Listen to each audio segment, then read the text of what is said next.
యనమల రాముడు, రామారావు, లంగరాముడు, దొంగరాముడు, తోటరాముడు, చీటరాముడు మాటల గారడి పాటలల్లుకొని డామ్ డూమ్ అని డైలాగ్ వేసి అనే పాటలు ఎవరన్నా బీఆర్ఎస్ కూడా మాట్లాడతారా అని చెప్పని బీఆర్ఎస్ వాళ్ళు మాట్లాడలేదు, బీజేపీ వాళ్ళు మాట్లాడతారంటే బీజేపీ వాళ్ళు మాట్లాడలేదు. వీళ్ళు ఎవరు మాట్లాడరు, వీళ్ళు కేవలం రాజకీయాలు కావాలి. ఈ ప్రాంత అస్తిత్వం గురించి, ఈ ప్రాంత ఆత్మగౌరవాన్ని కాపాడాల్సిన బాధ్యత తెలంగాణ యువతరం చేతులలో ఉన్నది. ఇది కరెక్ట్ కాదు. తెలంగాణ ఉద్యమం ముంగట నువ్వు గింతోని నువ్వు తెలంగాణ ప్రజల ముంగట జైళ్లలో పోయిన తెలంగాణ గురించి పాటలు పాడినోళ్ళు, పాటలు రాసినోళ్ళు, తెలంగాణ ఉద్యమంలో లాఠీ దెబ్బలు తిన్నోళ్ళు అందరు కూడా బాధపడుతున్నారు. నువ్వు మాట్లాడే మాటకు బాధపడుతున్నారు. మేము ఇంతకుముందు రోషయ్య విగ్రహం నువ్వు పెట్టినప్పుడు కూడా మేము ఆపోజ్ చేసినాం. నువ్వు అమరుల స్తూపమును తెలంగాణ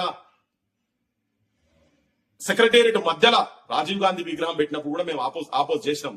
మ్యూజిక్ జయ జయ హే తెలంగాణ మ్యూజిక్ కూడా ఆంధ్రతో కొట్టించినప్పుడు కూడా మేము ఆపోజ్ చేసినాం. నీ నరాలల్లో మూసి నీళ్లు ప్రవహిస్తున్నాయి కాబట్టే నువ్వు ఆ భాష మాట్లాడుతున్నావు. మూసి లేచి బొంద పెడతా అంటున్నావు.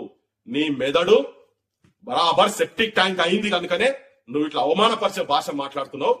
పెడితే నువ్వు స్కాలంలో నువ్వు పెట్టాలనుకుంటే మా సుక్క సత్య గారి విగ్రహం తీసుకపోయి అక్కడ పెట్టిపి దాదాపు 20,000 ప్రోగ్రాంలు పైన అంతర్జాతీయ స్థాయిలో యు నేమ్ ఎ నేషన్ ఎక్కడ పోయినా గానీ తన ప్రదర్శనలు గంటల తరబడి ధారాళంగా, గంటలు కాదు కొన్ని రోజులు ఇట్లా ఆయన అభినయం కావచ్చు, ఆయన కథలు, మల్లన్న కథలు, ఎల్లమ్మ కథలు ఇట్లా చెప్పుకుంటూ తిరిగిండు. పల్లె కాదు అంతర్జాతీయ స్థాయిలో కూడా వాళ్ళ విగ్రహాలు పెట్టాలి. ఎక్కడున్నాయి సుక్క సత్య విగ్రహం? ఆడ పెడతావా? పెట్టు మైత్రివనం దగ్గర.